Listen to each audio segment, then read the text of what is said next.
টসটা অবশ্যই গুরুত্বপূর্ণ, যেহেতু এখন বৃষ্টি হচ্ছে, আউটফিট কিছুটা ওয়েট থাকবে, সেক্ষেত্রে টসটা অবশ্যই ডিপেন্ড করবে। অ্যাজ এ বাঙালি হিসাবে আমি অবশ্যই চাইবো আমার বাংলাদেশ জিতুক, যদিও আমি পাকিস্তানের পতাকা নিয়েছি। ক্রিকেট মানেই কিন্তু বাঙালিদের একটা ইমোশন। দেখেন, আসলে গতকালকে মাইলস্টোনের যে কাহিনীটা, এটা শুধুমাত্র ক্রিকেটার না, আমরা যারা দেশে এবং দেশের বাইরে বাঙালি আসি, আমাদের সবার মনেই কিন্তু একটা রক্তক্ষরণ বয়ে গেছে। সেক্ষেত্রে হয় কি, আপনি যদি এখানে ম্যাক্সিমাম আমাদের যে ক্রিকেটার আছে, দুই একজন বাদে সবাই কিন্তু পিতা। তো সেক্ষেত্রে দেখা যায় কি, আমার যে সন্তান আছে, সেই আরেকজনের সন্তানের যে কষ্টটা, সেটা কিন্তু একটা পিতা হয়ে সে ফিল করতে পারবে। সো এই ক্ষেত্রে যদি অবশ্যই আমি বলবো যে মেন্টালি একটা প্রেশার অবশ্যই থেকে যায়। যদি গতকালকের যেই ঘটনাটা আছে, সেটা আজকে আমরা চাই যে তারা মাঠে যারা খেলবে, তারা যেন ওই প্রেশারটা না নেয়, তারা যেন সম্পূর্ণ ফোকাসটা খেলার উপরেই দেয়।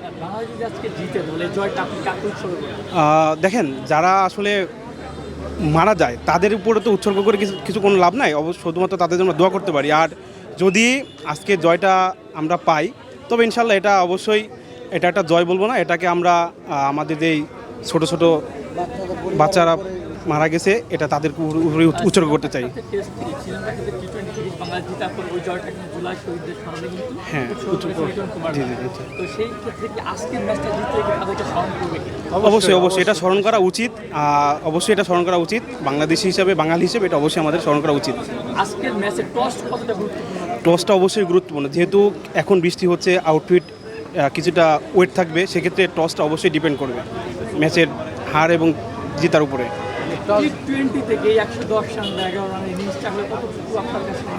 যদি আপনি বাংলাদেশের প্রেক্ষাপট বলেন, লাইক মিরপুরের কথা বলেন, তাহলে যদিও এটা অনেক কম, তবুও এটা কম। তবে মিরপুর আউটফিটে 110 রান, এটা অবশ্যই টি-20-র জন্য কোনো রান না। টি-20-র জন্য কোনো রান না। একটা প্লেয়ার যদি সেট হয় 110 বা 70-80 যে অনায়াসে করতে পারে, সে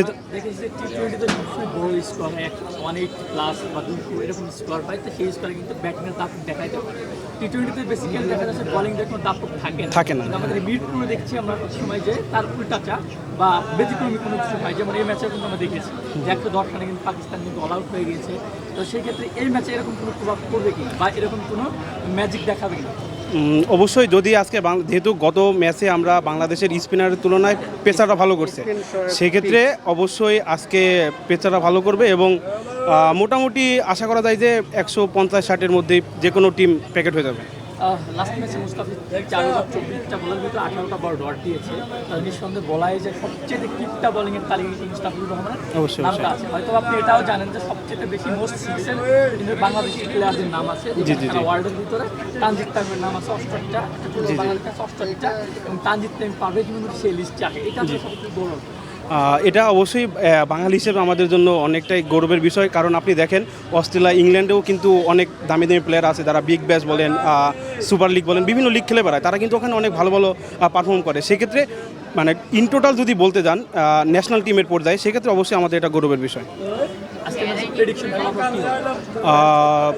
অবশ্যই অ্যাজ এ বাঙালি হিসাবে আমি অবশ্যই চাইবো আমার বাংলাদেশ জিতুক, যদিও আমি পাকিস্তানের পতাকা নিয়েছি, কারণ আমি অবশ্যই মনে প্রাণে বাঙালি, পাকিস্তানের প্রতি আমাদের একটা ভালোবাসা অবশ্যই কাজ করে।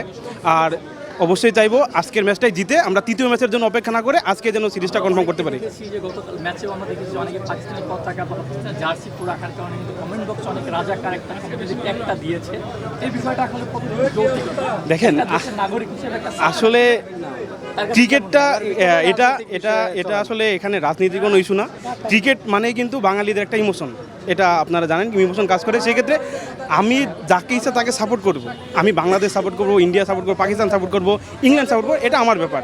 এটা নিয়ে কেউ আমাকে রাজাকার বললো কি না বললো, ইটস ডাজেন্ট ম্যাটার।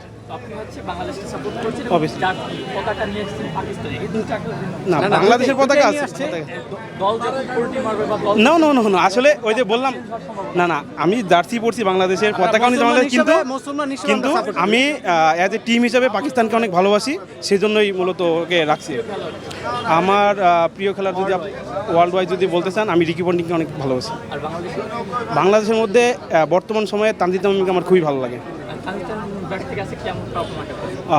দেখেন, তানজিদ তামিম আর ইমন একে অপরের পরিপূরক হিসাবে খেলতেছে। একজন ভালো খেললে আরেকজন খেলতেছেন, আরেকজন ভালো খেললে আরেকজন খেলতেছে না। সেক্ষেত্রে আমি চাইবো যদি তাদের দুইজনের কম্বাইনটা ভালো হয়, তাহলে আমাদের প্রথমের পাওয়ার প্লের যে 6 ওভার, এই 6 ওভার যদি তারা কোনো দুইজন যদি টিকে থাকে, তাহলে অবশ্যই আমরা ভালো একটা স্কোর আশা করতে পারতেছি তানজিদ ভাইয়ের কাছে। ধন্যবাদ।